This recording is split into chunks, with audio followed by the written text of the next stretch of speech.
ሰባተኛው ጠቅላላ ምርጫ ከሌሎች የምርጫ ወቅቶች የሚለየው መራጩ ከሌሊቱ 10 ሰዓት ጀምሮ ለዲሞክራሲ ግንባታ ያለውን ቁርጠኝነት ያሳየበት ነው ሲሉ የምርጫውን ሂደት የገለጹት በምክትል ጠቅላይ ሚኒስትር ማዕረግ የዲሞክራሲ ስርዓት ግንባታ ማስተባበሪያ ማዕከል ኃላፊና የብልጽግና ፓርቲ ምክትል ፕሬዝዳንት አደም ፋራ ናቸው። የሀገር ግንባታን ወደ ላቀ ደረጃ ማሻገር የሚቻለው የዲሞክራሲ ባህል ሲዳብር ነው የሚል መልእክት በምርጫው ህዝቡ ሰጥቶናልም ሲሉ አክለዋል። ሰባተኛው ጠቅላላ ምርጫን ከሌላው ጊዜ ለየት የሚያደርገው መራጩ ህዝብ ከሌሊቱ 10 ሰዓት እስከሚቀጥለው ድረስ የሚቀጥለው ቀን ሌሊት 10 ሰዓት ድረስ ይበጀኛል የሚለውን አካል ለመምረጥ የተሰለፈበት እና ለዲሞክራሲ ስርዓት ግንባታ ያለውን ቁርጠኝነት ያሳየበት ነው።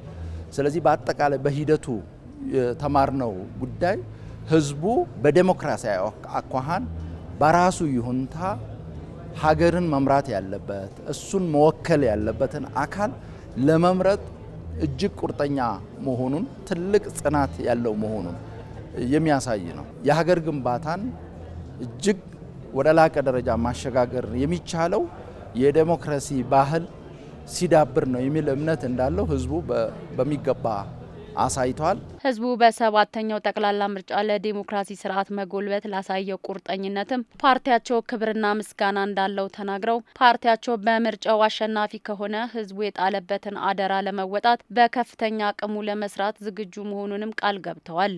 አሸናፊ የሚሆነው ፓርቲም ቢሆን የህዝቡን ግብረ መልስ ወደ ተግባር የመቀየር ትልቅ ኃላፊነት እንዳለበት አጽንኦት ሰጥተው ተናግረዋል። የብልጽግና ፓርቲ በሰባተኛው ጠቅላላ ምርጫ የሚያሸንፍ ከሆነ በማኒፌስቶና በአጠቃላይ በምርጫ ቅስቀሳችን ወቅት ለህዝብ ቃል የገባቸውን በተግባር ለማረጋገጥ በቁርጠኝነት እንንቀሳቀሳለን። ከሌሎች የፖለቲካ ፓርቲዎች ጋር በሀገር ግንባታ ላይ በብሔራዊ ጥቅም ላይ በትብብር መስራታችንን አጠናክረን እንቀጥላለን።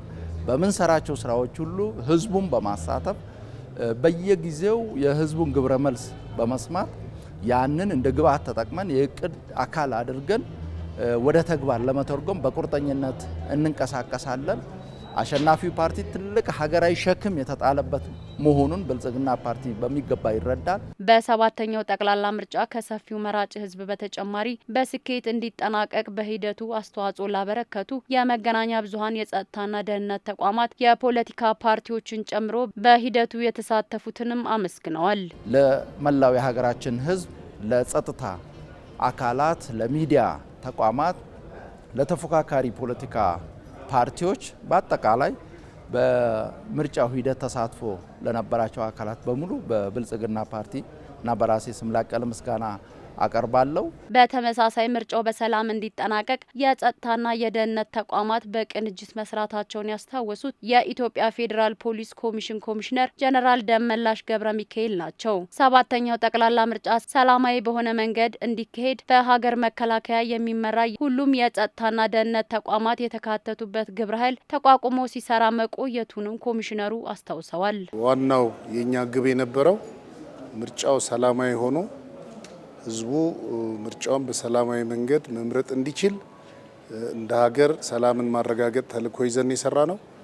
በዛ ላይ ደግሞ ሁላችሁም ሚዲያዎችን በየቦታው ስለነበሩ የሀገራችንን ሰላም በማረጋገጥ ምርጫው ባየነው መልኩ በሰላም እንዲከናወን ማድረግ ተችሏል። በሀገር መከላከያ የሚመራ የሀገሪቷ የጸጥታ ተቋማት ሁሉም ያሉበት ግብረ ኃይል አለ። ያ ግብረ ኃይል እንደ ፖሊስም በኢትዮጵያ ፌዴራል ፖሊስ የሚመራ እስከታች የፖሊስ መዋቅር ድረስ በስርዓት ስራው እየተመራ የሄደበት ስርዓት ነው ያለው።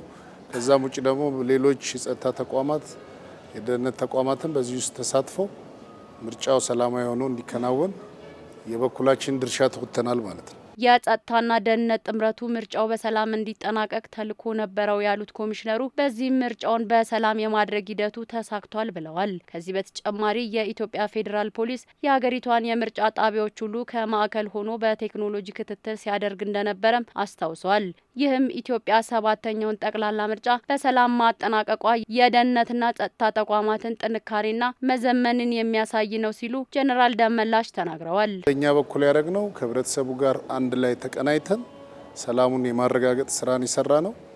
ይሄ ተሳክቷል። የሀገሪቷን አጠቃላይ ምርጫ ጣቢያዎች ከማዕከል በቴክኖሎጂ የመከታተል አቅምን የመፍጠር ሌሎች ደግሞ በልዩ ሁኔታ ክትትል የሚፈልጉትን ቦታ ካሜራዎች ጭምር ልኮ በማዕከል ክትትል ሲያደርግ የነበረበት ከዛም ውጪ ዘመናዊ ትጥቆችን የታጠቀና ለተለያዩ ኦፕሬሽን አቅም ያላቸውን አደረጃጀቶች የፈጠረ ይሄ ደግሞ እንደ ሀገር ሲቀናጅ ትልቅ አቅም ስለሆነ በሀገራችን በሴኩሪቲ ሴክተር የተሰራው ሪፎርም በዚህ የምርጫ ጊዜም ምን ያህል ኢትዮጵያ የጸጥታና የደህንነት ተቋማት እንደገነባች የታየበት ሆኖ ያለፈ ነው ማለት ነው።